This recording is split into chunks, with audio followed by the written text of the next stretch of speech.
شینواری سپیکس نه افغان ابدالیان د ایمرجنګ ایشیا کپ ټورنمنت نه اوټ شو، ډیر ښه وشو.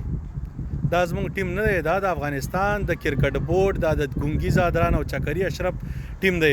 ډیر د نسړي زامن به اوس راځي د ای ټیم سه به خبرې کوي ابدالیانو سه خدای ما غرق نه کا. د میرویس اشرف چمچو، د نصیب خان چمچو، لږ شرم وکړئ، لږ حیا وکړئ، والله بس لوبغاړو ته خو داسې کېږي. او دا د نسړي زامن یو هم در سره نه ودرېږي، ښه حق ته نه ودرېږي، ځکه د دوی ټول مقصد څه نصیب خان سره باید اړیکې ښي چې سباله چرته یا کامنټري کې یو ځای راکړي، یا افغانستان چرته کرکټ بورډ کوم وی آی پي ځای کې لکه ځای راکړي، لکه هغه راشد خان چې پکې هغه شی ګیر کړ، همداسې به چرته دوی ارامیان هم یو شی نیم ګیر کړي. دوی خو ټول مقصد همدا دی. دا پښتون چرته ټینګېدی شي د اوسمال دغه میډیا کې موږ هم 50,000 دشمنان لرو، څومره کوششونه به یې کړي. وګوره لوبغاړو پسې خبرې کول، ای ټیم والا پسې ځوانان دي خبرې کول، دا ډېر اسان کار دی.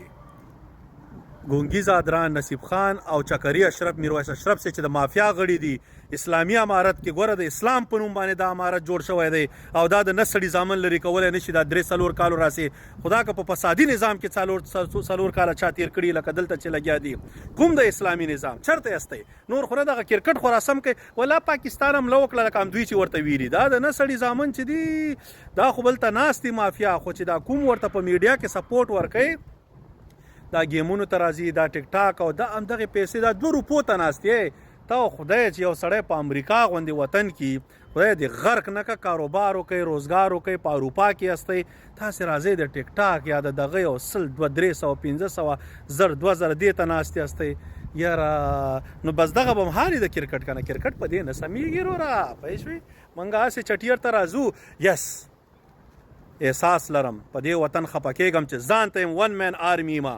دا د کرکټ ټیم به سموم، دا ګربز، دا ابراهیم زادران، دا عظمت الله عمر زید، دا چې د دوی چرته پلار نیکه مخکې خلک و، دا خو ایوبي اوس لور ورته ورکړه نو ګربز چرته دغه شو، ګربز چا مخکې هم نه راپرېښوده دننه ټیم ته. همداسې ابراهیم زادران ته ورشئ هغه ویډیوګانې وګورئ 3-4 کاله مخکې، عظمت الله عمر زی او نور وګورئ وروره.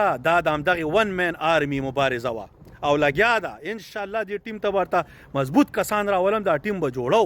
پوه شو خدای دې وکړي چې ټول اسلامي امارت هم دا ګونګی زادران او چکري اشرف وساتي، دغه میډیا کې به موږ ورباندې خبرې کوو. او اسلامي امارت لس ځل مې درته ووي دا خلک تاسې شرمئ، په شرمونو مه شرمئ. دا میرویس اشرف چیرمین دا کړی غل دی، دا نصیب خان دا غل دی، دا سم خلک نه دي. غل صرف هغه نه چې روپۍ پټي کړي، غل هغه چې ټیلنټ پټ کړي. د افغانستان ټول ټیلنټ اروپا او امریکا او کاناډا او بل ملکونو ته ولې 40 $40 یو کس نه اخیسته.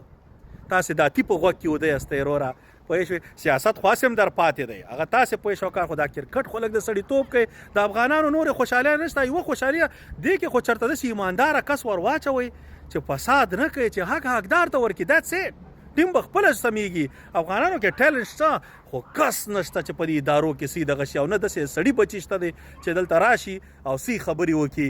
بس وروره هر سړی مړه ډېر بس ورکې که ډېر د خپلو د خبریالانو دغه نه په نوم مبارزینو نه خفه یو.